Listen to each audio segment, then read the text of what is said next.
need more energy, more energy. I need it. Yeah, there we go. There we go. All right, welcome to the 2024 State of the Company. I'm Skylar Shuford, co-founder of Hermeus and COO. 2023 was a big year for us. We recently had our 5-year company anniversary, which is pretty wild. Half a decade is pretty wild. Yeah, to give it up for that. Like, that's pretty good. So I wanted to take it back, though, to some of the early days when we were just 8 people, and we were certainly not what you see around us. So I have to start, obviously, with that one. So people constantly ask us, what does it feel like to go Mach 5? And the real answer is it doesn't really feel like anything. It's because it's acceleration that pulls you back in your seat, not speed, right? But we decided to be a little cheeky and answer the question that way. It's like, that is what it feels like to go Mach 5 via a leaf blower. So right after that, this was up when we were testing the engine that you see behind me, small engine, our first test. Right after that, we were up at Purdue University doing those tests, and it was snowing. It was the middle of winter, and we decided to, we spontaneously had a snowball fight. And those days, you know, we were still working super hard. Obviously, the stakes are a lot higher now, but we were still working hard, but able to take some time to have some fun. And so that was a fond memory that I have of that spontaneous snowball fight and leaf blowers. So all of our conference rooms have a story behind them.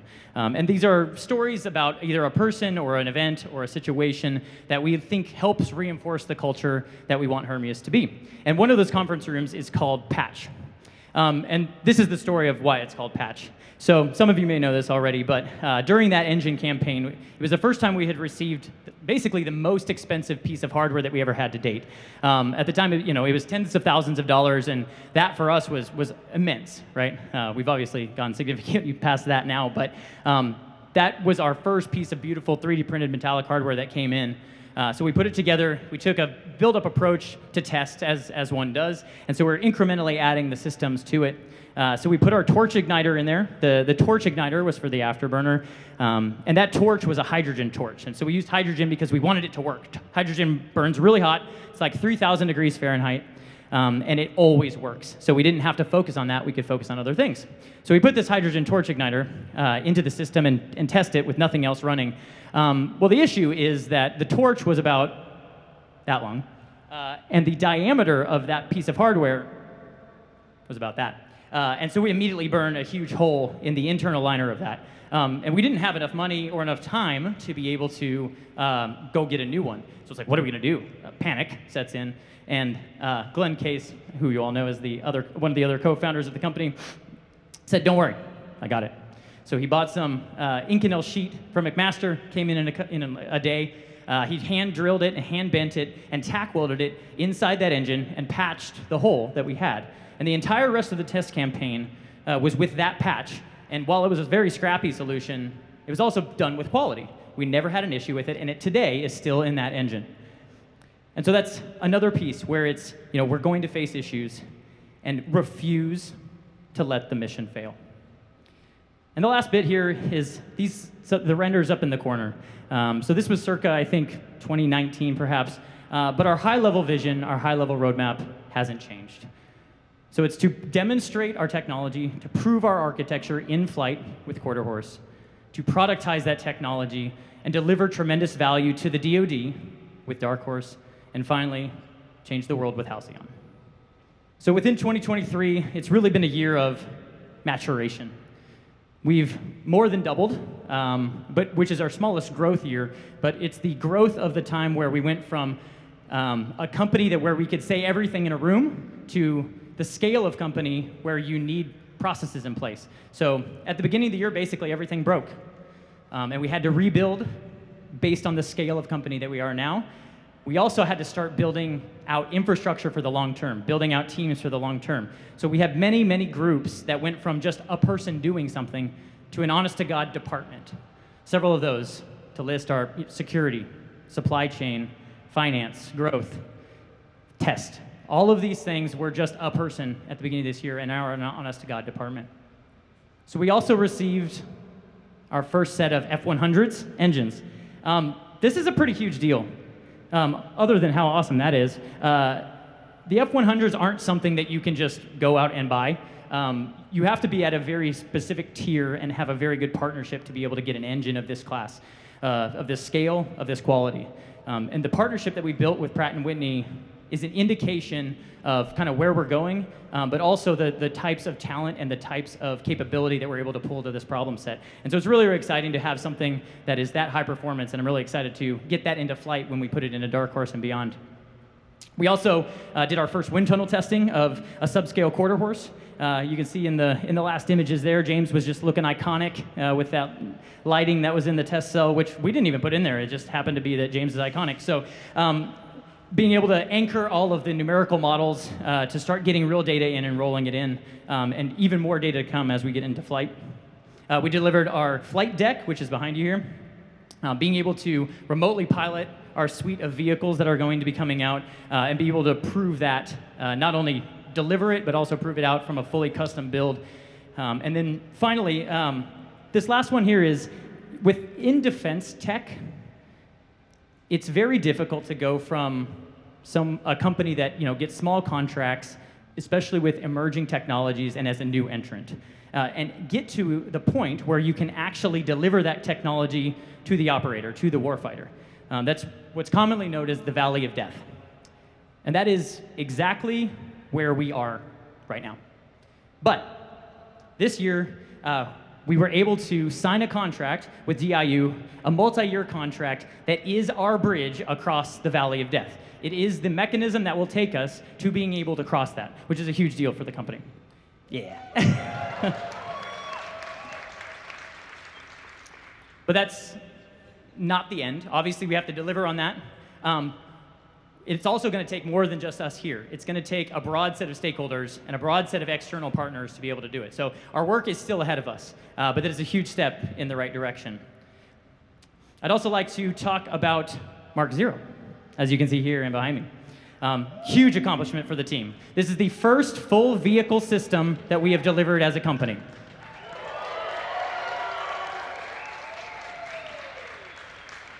So from first hardware delivery to the factory, to shipping the vehicle to Arnold Air Force Base for testing was 6 months. And from when that vehicle arrived at Arnold to when we had completed all of our test objectives was 37 days. That is who we are as a company.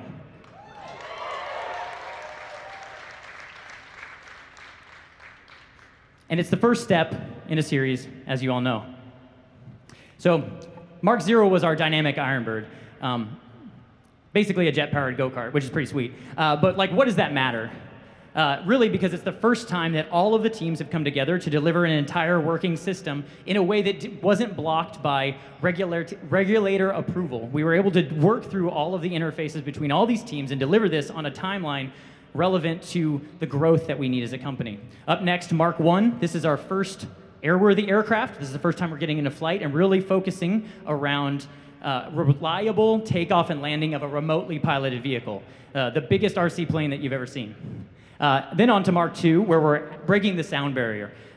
That's the interesting tagline, but more importantly, this is the first time that we're able to take systems that have existed, like the engine, and push them into a condition that is beyond their normal operating condition, up into the high Mach range. This is when we will actually contribute to the understanding of aerospace in the entire country. So that's a huge accomplishment for the company when we get there. And finally, Mark 3, that's our mode transition vehicle, where we transition from turbojet to ramjet, and we're able to build the world's fastest airplane. So this is our roadmap. So we talk a lot about iteration. I think it's becoming sort of a buzzword in the industry. And so I want to anchor to, what do we mean by iteration? Why does it matter for us, and how does it work for us? So we know where we're going. We're going towards making Quarterhorse the fastest vehicle in the world. Now, most companies, most aerospace programs will bite all of that off. But for us, most of those things, especially for how early on we are all new learnings, all new scope that we have. And with more scope that you haven't done before, with more complexity, your schedule slips. The amount of schedule overrun that you have runs away exponentially. And so what you end up with is, if you take on too much scope, your schedules run away 3x, 4x, 5x. We don't have the luxury of time or capital. We don't have an unlimited pocketbook. We don't have the time to deliver it. We can't take this approach that most companies take. So what do we do in these constraints?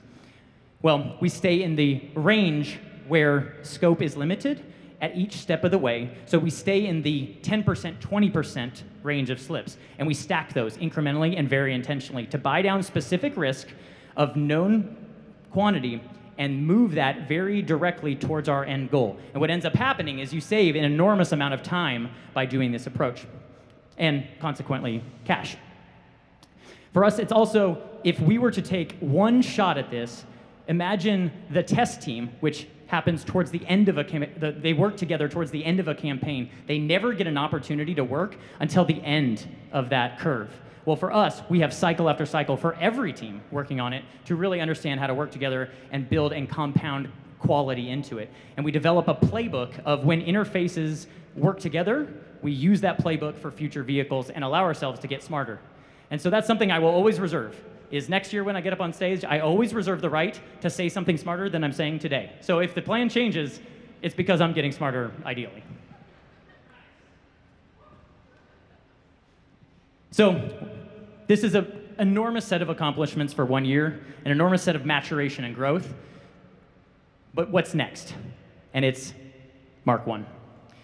As you can see behind me, and as you can see to my left here, Mark 1 is up next, and we are relentlessly charging ahead. This wasn't enough, we're on to the next. And this is something that I tell everyone I talk to is, we are not an airplane company. We are not an airplane company until we have an airplane in the air. And so Mark 1 is what is going to make us an airplane company.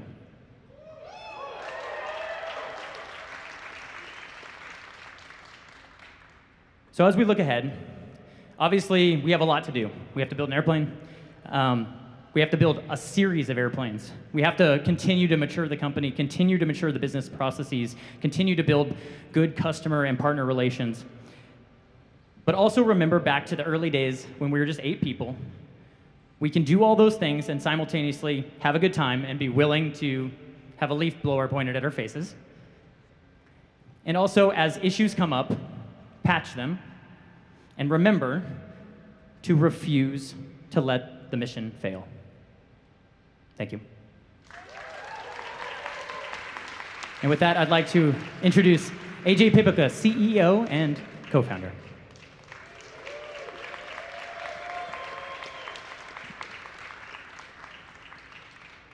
Hey everybody, happy 2024.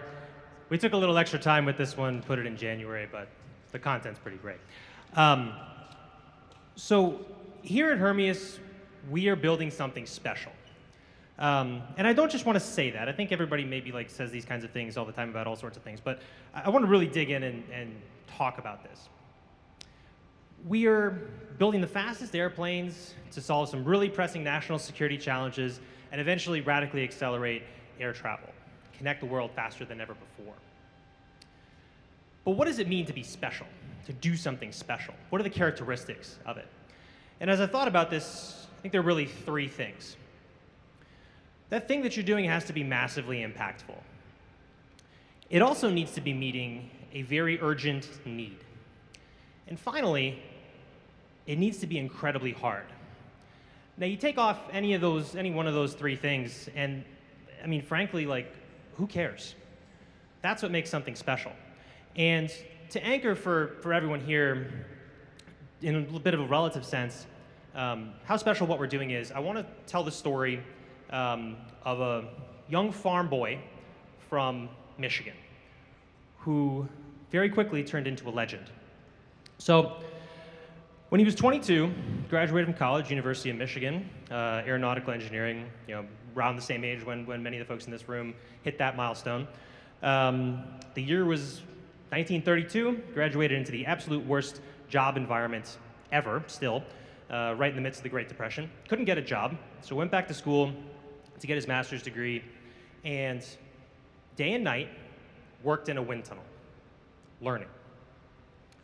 A couple years later, he's 24, completes his degree, finally gets that job. Really exciting. 2 weeks into his job, walks into his boss's office and says, "So this airplane that we're building, that we're essentially betting the company on, it doesn't work, right? It's unstable and we're going to spend years reworking this and it's going to bankrupt the company. Well, he almost got fired that day, maybe rightly so for being so bold, but he was right. He proved it, and more importantly, he fixed it. 24 years old. A couple years later, he's 28, 1938. Tensions in Europe are brewing as we're getting into the beginnings of World War II. So his company's off, fly over to the UK to pitch for a competition for a bomber program with the RAF, the Royal Air Force. And they get there Thursday, Friday, whatever. They have their pitches coming up on Monday. He sits down, he looks at what they're gonna pitch, and he's like, this isn't gonna work. So what does any good 28-year-old aeronautical engineer who's stuck in a London hotel room do? Well, lock the door for 72 hours and redesign the entire airplane. And then he bets his career on it. He pitches it, and they win the competition, and he delivers the aircraft. Who does this? So let's fast forward a little bit, other side of the war, 1955, he's about 45, so pretty seasoned professional at this point.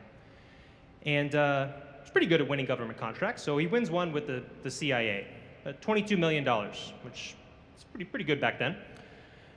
And the contract was to develop and deliver 20 of the highest altitude aircraft ever built. So not only do something that's never been done before, but deliver 20 of them. And he comes back and says, that's not hard enough. So 2 years later, instead of delivering 20 aircraft, he delivers 26. Not only that, he also writes them a check for $2 million. Like, who is this person? Over the course of his 41-year career, he develops and pushes into production 40 aircraft, 40 different aircraft. And that's not just development, that's into production. And for his flights, he gets his name on the Collier Trophy. So for those of you who don't know, the Collier Trophy, it's kind of like the Stanley Cup of aerospace, for those of you hockey fans out there. It is the trophy that's awarded on an annual basis to the greatest achievement in aeronautics and astronautics in America. And he's got his name on it, not once, but twice, more than many people who are on that list. And one really interesting thing that his chief test pilot said of his work, he said, his airplanes kept us out of World War III. Now, if you haven't figured out who I'm talking about by now, this farm boy from Michigan is, of course, Kelly Johnson, the most legendary aircraft developer ever to have lived. Started the Skunk Works. Kelly was special. He was a special person. He delivered massive impact when there was an urgent need. And in doing so, solved incredibly hard problems. And he didn't do this once, he did this many, many times. The hardest of those problems, though, was this right here, the A-12 and the SR-71, the crowning achievement of the career of the most legendary aircraft designer ever. Now, of course, the SR-71 still holds the airspeed record, and that's something that we haven't been bashful about what we're doing here at Hermeus in attempting to break that record. And maybe one day win a Collier Trophy for ourselves and get our names on that. But I want to share something that Kelly Johnson said of the SR-71. So a couple years before he died in 1990, so well retired, he said this: attaining and staying at Mach 3.2 for long flights was the toughest job Skunk Works has ever had, and the most difficult of my career. So let that sink in for a second. The most legendary aircraft designer ever to have lived, the hardest thing that he did was build a Mach 3.2 airplane. Now, when I read this the first time, of course, a couple years into Hermeus, you know what I thought? Who the hell are we? Like, who are we to think that we can be audacious enough to do something harder than the most legendary aircraft designer ever to have lived? Who are we? And the answer to that question is actually quite simple today. We are nobody. Yet. Now, there is no Kelly Johnson today. The environment that created the legend that he became hasn't existed for many, many decades. There won't be one person to drive this level of achievement in aircraft today. And that means we need to do this differently. We need to do it with us, with a team. In order to achieve the goals that we've set out for ourselves, first, we have to deliver one of the most elite engineering organizations in the world. And I will tell you, we are not there today. We are not there. But we're doing it. We're doing it. We build our own engines. We're a team that builds our own engines. We're a team that learns quickly. We get to hardware, we integrate it, we test it, we iterate. We're a team that, come March, will have built 2 full-scale aircraft vehicles in a year. And we're a team that is shaping how the Department of Defense thinks about hypersonic aircraft. So we're not there yet, but we're doing it. We are building a team capable of pushing the frontier beyond what a legend did 50 years ago. We're building a team to meet a moment. And I want to talk about that moment for a second. So, Kelly Johnson will not always keep us out of World War III. Some of that responsibility today sits on our shoulders. Now, the world that we live in, the tension levels are about as high as they've been as far as most people can remember, maybe since the Cold War. We've got 2 major wars going on, Ukraine and Israel, not to mention our nation's greatest strategic competition in China, and specifically the Chinese Communist Party. Now, I'll be very clear. Make no mistake that we are in a global techno-economic competition between democratic and authoritarian ways of life. And we in this room have a role to play in that. The unprecedented capabilities that we're building with hypersonic aircraft, especially Dark Horse, are going to play a pivotal role in deterring aggression and helping us maintain the freedom and liberty that we all have come to live and enjoy. We are a defense company. We always have been. But we're driving through that as we work to accelerate the world. So that is why what we're doing here at Hermeus is special. It is massively impactful, urgently needed. Thank you, someone was listening. It is urgently needed, and it is incredibly hard. But that is what we signed up for, and that is what we will deliver. So let's go fly.